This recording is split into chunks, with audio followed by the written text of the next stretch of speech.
Leaked new email from a rogue Secret Service sniper demands that 5 high-level supervisors must be let go and warns of another assassination attempt.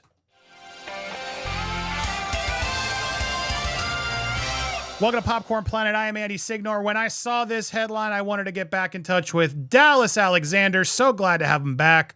Veteran Canadian sniper. He was here on the channel. A lot of you tuned in. Thanks for coming back, Dallas. How you been? Hey, thanks for having me. I've been good. Nice and busy. Yeah, I see you've been getting some traction. I hope people are checking out your music. I've been a fan as well. Check him out on Instagram. I am Dallas Alexander.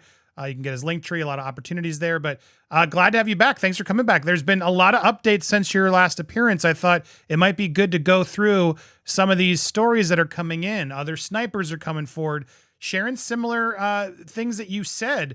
Before we go there, you haven't seen this clip yet. I thought this clip just dropped last night as we were doing this, and I wanted to see a reaction to this because this footage to me was shocking. So here it is. This is angle from behind Trump, and you can see Thomas Crooks literally running along the rooftop, and then comes back into view as he highlights right there. As you see this, like seeing how close it is, seeing, as you said, how obvious this is, how is this not checked? What is running through your head as you watch that? Yeah, and man, since that, I think they said there was a Secret Service TAC kind of center, command center, just like that was overlooking that rooftop as well. So just how quick that movement is too is crazy to me that, if you're from that angle where, Trump is standing in the bleachers behind, that means that the sniper teams were above that to see it. That means the command center was above it to see it, and you could obviously see it from the ground. I think it's just more craziness that's coming out. And the more stuff like this that happens, and the email stuff you're going to reference, and then the Secret Service, whatever their head position was, they're stepping down, and the FBI not making any sense in their interviews and stuff. It just continues to point me in the direction that I thought initially, and that's that there was someone else involved. So you are still feeling that way after, because there's a lot of theories coming in saying, oh, this is just ineptitude at its worst, and we're just spotlighting the fact this was clearly an organization that was not prepared, had people being put in place that should never have even been there, didn't know what they were doing, and this is just that all blown up and looking ugly. But you don't think that's possible. You think this is all too egregious. Someone had to have batted a blind eye, in your opinion.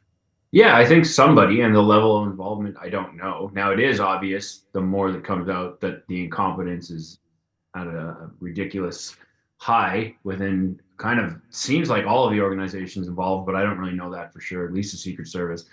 And then a lot of the explanations and stuff with the FBI don't seem to make any sense. If you're the best investigative group in the world, or at least in the country, are supposed to be, some of the answers I've seen don't add up. And that's kind of been the same narrative since all of this started.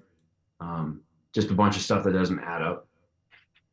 Now, you're a sniper on this, you're watching this, and you're seeing a dude run along the rooftop.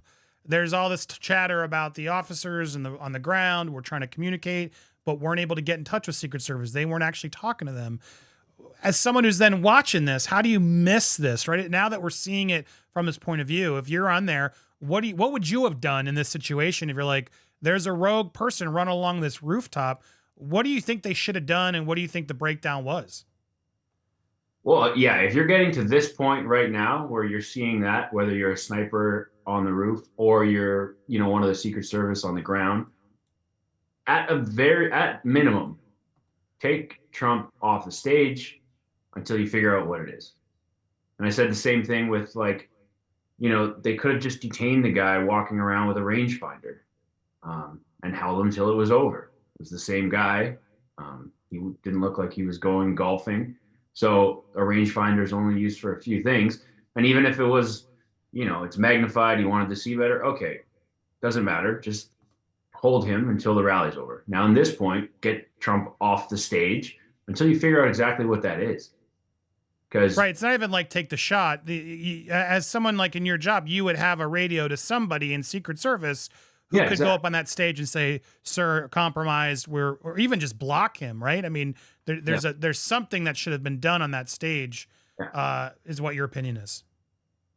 Yeah, totally. I don't like the snipers can't just go around shooting anyone that's acting weird because, people get hyped up at these things. It could have been someone climbed on the roof to get a better view. Like you can't, in my opinion, pull the trigger until you see that there's a weapon.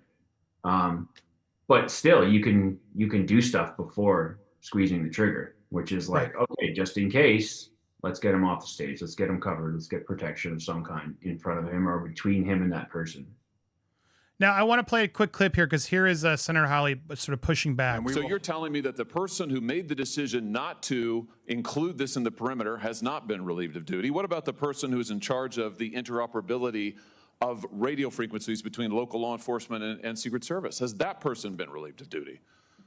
No, Senator, because interoperability is a challenge, is a greater challenge than just one person. On that day, we had a counterpart system.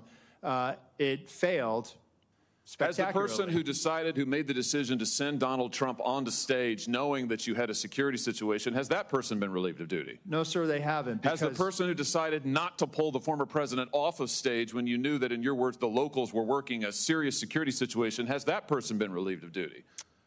No, sir. Again, I refer you back to my original answer that we are investigating this through a mission assurance. And as opposed to zeroing in on one, what more do or you need two to individuals, investigate we to want to find know out exactly what the what more do you decision-making need to process investigate was. to know that there were critical enough failures that some individuals ought to be held accountable? I mean, what more do you need to know? What I need to know is exactly what happened, and I need my investigators to do their job. And I cannot, people didn't do their I cannot jobs. put my thumb on the scale. Otherwise, What do you mean put your thumb on the the scale? objective, you're asking me, Senator, to completely make a rush to judgment about somebody failing. I acknowledge this was a failure of the Is it Secret not Service. prima facie that somebody has failed? A former president was shot. Sir, this could have been our Texas school book depository. I have lost sleep over that for the last 17 days, Then just like you fire have. somebody to And I will hold them tell you, Senator, accountable. I will tell you, Senator, that I will not rush to judgment, that people will be held accountable, and I will do so with integrity and not rush to judgment and put people I can't believe unfairly that you persecuted. are unfairly persecuted. Unfairly, We've got people sir, who are we dead. have to be able to have a proper investigation into this, Senator. You said So I can see both sides. Interesting. I'm curious where you stand as someone who's been there under the fire. Who's right in this situation? Oh, well, it's hard to say. I think people want answers and people want to see actions taken because too many times stuff like this just gets covered up and then eventually forgot about when the news is reporting something else. But yeah, I also agree that like where the big break in, let's say communications or tactics or whatever it was, who are the people responsible for that immediately? Who knows? It probably will take some time. But it's for sure that if everyone is saying, all of these different agencies that were working together in groups and police and Secret Service and whoever else, if they're all saying, okay, this is just a big tactical fail, I still don't think that they should discount someone within either of the organizations that helped this along because it's still too ridiculous. So again, I don't think that everyone needs to be fired that day. Now, if I was Donald Trump and his team, would I be putting my trust in these same people? Probably not. I think Right. I would look elsewhere for security, especially, with the assumption that maybe there will be another try, whether that's the inside job didn't work or it's been pointed out that he's got the worst security on planet Earth, apparently. Either way, it opens the doors to more, potential harm coming his way. So if I were him, I would not trust anyone that was involved in the planning or even the tactical on the ground operation of that rally. But yeah, it's a difficult position to be in if you're just saying, okay, who do we fire? Fire everyone? Maybe that's the answer. I don't know, but you're right. If we just rush to who that is, we might miss the investigation, which proves there's somebody who was in on it. Now, yeah, that's the big problem.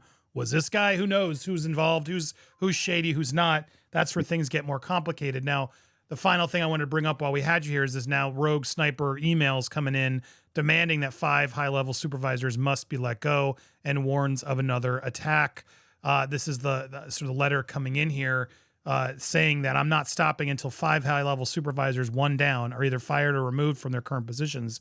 The agency needs to change, if not now, when? The next assassination attempt in 30 days? Because we all should expect another attempt to happen before November. We've exposed our inability to protect our leaders due to our leadership. Technicians who worked in Butler did their job with their hands tied. Secret Service supervisors knew better, and the foot soldiers working made the best of a bad situation that resulted in civilian death and a near miss of the protectee and our technician shooting. So look, he's going in and just how awful it is now. His job of being proud as a sniper is now something that's going to be laughed at, and how awful this all is. What is your reaction to this? Do you think he's right? And do you think we should be worried of another attack given that these vulnerabilities were so clearly shown? Yeah, I think you got to be worried about another attack, be it because you've shown that like the security detail around someone of this, importance or whatever is lacking, or you have not put your finger on who helped to get that kid in there in the first place. I think either way, you have to continue to look for where the problem came from. And I think a good start point for, whoever's going to be investigating this is talk to whoever this sniper was. Because he's pointing out 5 key positions. He was on the ground getting, all the information or none of the information, whatever it was. And this would probably be a pretty good start point for an investigation to see who should be held responsible. Yeah, I mean, he says we've fallen short for years. We've just gotten lucky and looked good doing it. It's true. There have been other attempts on him. So it is crazy that those attempts didn't strengthen it, right? It seems like it almost got worse in a way. Do you think there's enough attention on this now that Trump and team will be able to actually button it up to a place where we'll be secure? I think so, and I hope so. I've heard some stuff that he's hiring a bunch of people. I don't really know what it looks like, but nor should we, I guess, right? It's really it's not good if we know, but yeah, hopefully he's done something. Yeah, and because it's pretty key timing right now. I think again with my original theory, I don't think this kid was acting alone. So if it's failed, does that mean it's desperation time for more attempts? Who knows?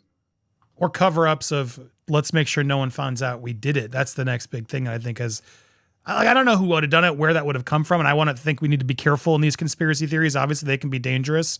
A lot of people saying Trump, did it. I don't believe that for a second. You've proven that too. There's no way anyone would risk that bullet doing that. That's, I guess, the next question. The last one I have, there's all these theories. Well, his ear looks fine. That's proof he didn't get hit. Do you buy this idea that he was faking that didn't whiz his ear? What are your thoughts of what you've seen so far? That's a harder sell to me than the shooter not working alone. There's been all these different ballistic analysis. And again, I don't know what to believe on the internet. So I'm just going from my experience and what it seems and feels like to me. But that there was more rounds than they're saying were fired. There's maybe multiple shooters. There's all kinds of different theories rolling around. And who knows if we'll ever find out exactly what it was. I think there's a lot of them that could be plausible. And there's some that are just really, Hail Mary conspiracies. I think that's one of them. But again, who knows? It's really hard to even know what to believe on the internet or news because as a default, the news generally just lies to you or has some type of misdirection. And then when you go to try and find alternate things, videos from on the ground help a lot because then you can see. But even as time passes, videos can now be doctored and it just becomes very confusing on what to believe. But some videos are undeniable, including this one, which is, again, I'm in disbelief looking at it. Yeah. And so I'm grateful for folks like you who are experts in the field and who are keeping it more neutral, which you are. I know a lot of people are very impressed with the way you're sort of handling this fairly and open-minded. So thank you for that. I know a lot of fans are grateful for your insight. So thanks for coming back. Please keep coming back if we have any updates. You guys can support Dallas over at I Am Dallas Alexander on Instagram. Click on his link tree, support his music, check him out. Always a pleasure, sir. Thank you so much for being here, guys. Go follow him there. Subscribe here as well if you haven't already. Hit that subscribe button, hit the bell for all alerts so you get notified. Smash the like button and let us know what you think. Do you think Dallas is onto something? Are you as shocked by all this as well? Should we be worried of something else happening? I guess always we should be on the alert, right? So let me know what your thoughts are down below. Thank you guys so much for tuning in and stay tuned for more.